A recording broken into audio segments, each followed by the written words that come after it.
It is very rare that I do not finish a book. I feel like there's just something wrong with my brain where I have to keep going and like tough it out till the end. I don't know what that says about me. Let me know in the comments what you think that says about me. But for those of you who don't know, my name is Gabby. This is my YouTube channel where we review books, react to things. We're still figuring it out. We have no fancy setups, but we got lots of big opinions. And I have a bachelor's in literature. Today, we are going to be talking about, and forgive me for referencing some notes, but I feel like this is informal and we're just yapping here, so it's okay. We're talking about, and please don't come for me because I know these are two like really well-loved books, Before We Were Strangers by Renee Carlino and The Frozen River by Ariel Lahan. I'm so sorry if I'm mispronouncing that. I probably should have looked up how to say it first. So I cannot give a full review because again, I did not finish, but I think that sometimes, especially when you don't like something, opinions are better given from others. So I'll give you a little snippet of what the book is about, and then I'm gonna read you some of my favorite Goodreads reviews, because I think some people can say it better than me. And I will put everything up here on the screen because I want to credit every person who said anything. So we're going to start with The Frozen River. The Frozen River is kind of stated to be a historical fiction, mystery, feminist novel. So I was pretty hyped going into that. I was like this, I mean, I don't like historical fiction, but murder mystery, feminism, those are two things I love. So I thought maybe they would kind of drive me to be more interested in historical fiction. And let me tell you, it wasn't the historical fiction that made me not like this, but essentially a body washes up on shore and we see this woman who's a midwife encounter, like, to be honest, I can't even give you a full detail. I made it about 40% of the way through the audiobook and then was like, why am I torturing myself? So I just stopped. But she's a midwife and we get to see her doing her midwifery. The English was like a little too contemporary for me. Like it was too contemporary for the time, but also it wasn't like, I guess it was more modern than contemporary because I think contemporary means like current. I could be wrong. It's been a long time. Bear with me. It just, the writing seemed out of place, right? It was too slow for me, but definitely too upscale for the time. And also the feminism was like way too upscale for the time. What are the odds that the one extremely feminist person existing in that era is in this book? But it was rough. So we're going to get into my favorite reviews, clips from my favorite reviews that I think say what I would like to say about the book, but better and first, because no ideas are original.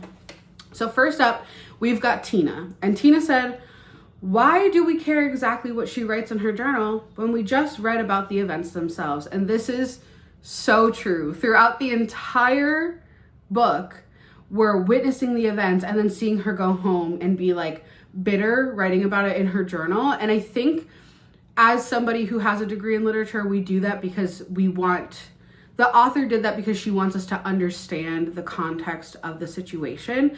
But I feel like when we include the context of the situation like that, you're kind of implying that you think your reader is illiterate, which is kind of backhanded and rude, but also completely unnecessary. Maybe for the illiterate, it is necessary. I don't think this book is going to stand the test of time, but that's just me. We have Cindy, who just simply said, this book was so effing boring. 100% agree. I have nothing to add to that. I think this says what it is supposed to say. Melissa, much like I mentioned myself, Melissa said, after 50-ish pages, I just couldn't suffer through this any longer. Melissa tapped out sooner than I did. I should have taken her lead. I waited too long. I wasted a lot of time that I could have been reading books that I simply enjoy. And then we've got Claire, and I thought this was an interesting one to throw in because it's good to add, but Claire said, and I'm pretty sure if I remember correctly, she had a longer one, so feel free to pause to read. In order to show the main character as a tough, determined woman, the author made her unlikable and unpleasant. And I, again, would agree, and this isn't in the way, and I know, like, if you're stumbling across this and you like this book, you're gonna probably read me out in the comments and like feel free, because even bad engagement is engagement, so happy to have you here.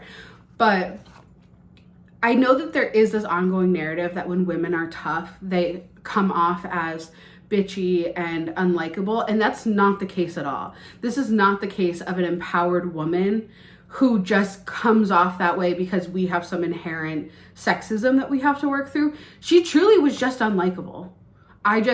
She was redundant, she was repetitive, she was insufferable. I mean, I witnessed how she felt, I watched the actions of how she felt, and then she felt that she needed to tell me again. So overall, it didn't go great. So that's all I have to say for that book. If you did like the book, let me know down below. I did see some 1-star reviews that said the best part of the book was the last 5 chapters, so maybe I should have toughed it out a little bit longer. Let me know maybe what I'm missing, because maybe I'm missing something. Me having a literary degree does not mean that I think that I'm any smarter than any person who doesn't have it and made it further along. Up next, we have Before We Were Strangers. So let me start off by saying I was duped. I was duped by this cover. Do you see this cover? I hope that I'm able to find the cover that I saw. If not, I will show you the clip of the cover from the Libby app. But this, to me, Before We Were Strangers, and this cover, I don't know why, I thought this was gonna be a mystery. So that is why I picked this up. I also saw a TikTok that said books that completely surprised me and I ended up loving, and I was like, oh my gosh, I love books that I don't hear anybody else talking about. So I was trying to be that girl, right? I'm like, I read different books. I have to stop trying to be that girl because this is where it got me. So let's jump into the reviews, because again, I think some people can just say it better than I can. So, before we get into the reviews, there are some things I would like to share with you. And one of those things is, on one of the posts, I could see the shelves. If you ever go on Goodreads, you can look at the shelves that people have added books to. And on one of the reviews, it showed me some of the shelves that it had been added to. And I just thought these were funny, so I thought I would share them with you to give a little pre-context. The pre-context is that it was added to the shelves. Heroine chases hero like a loser, and needed major groveling. I can tell you that I did not get that far. So what I do know about this book is it's a love story. We start the book off with this guy sees a girl he was once like super in love with in college. He's talking about it to his buddies, and they're like, hey, post an ad in Craigslist, which if you're like a modern day person, you might not even know what Craigslist is, but Craigslist back in like 2010 to 2014 had like a personal section where people would go, and it was called Misconnections, and you could post like, saw the most beautiful girl on the train today. If you were a girl wearing green with curly hair, I'm looking for you. And people would essentially meet up from that. So he goes and posts on Misconnections to find this girl. And in the process of doing so, we get the backstory of how they met and how they fell in love. I made it about that far. There was a lot of just like very typical tropes along the journey. So we see like the main girl that he falls in love with being like, I'm so not pretty, but then every guy is flirting with her at the party. Very much like, I don't take advantage of women on the first date, but then they're sleeping together. And I checked out, particularly when the smut came into play. I am of the firm belief, and this is no hate to smut readers, I love that for you. I just am of the firm belief that almost never does smut actually aid the story. It is purely for the enjoyment of the reader who enjoys the smut. I do not enjoy it. So the minute it comes out, I'm like, oh, you've lost me, you know, and I don't want to read it. I'm out. I also don't like romance novels, so I am biased. But now we'll get into some of my favorite quotes of reviews. So I'm so sorry if I'm messing any of these names up, but we have Maddie Tales, who said, and again, I'm going to put everything right here, if 1 + 1 is 2, then why is it 3 in this book? I could not tell you what that refers to because I didn't make it that far, but based off the other reviews I've seen, and if you want maybe some context of a spoiler, feel free to go and look at those reviews. It sounds like we shouldn't have ended up with the ending that they gave. I don't particularly care what that ending was. We have May, who said, I should have learned not to trust TikTok a long time ago, but here we go again. Real. Maddie, you're a real one, because that's been my problem.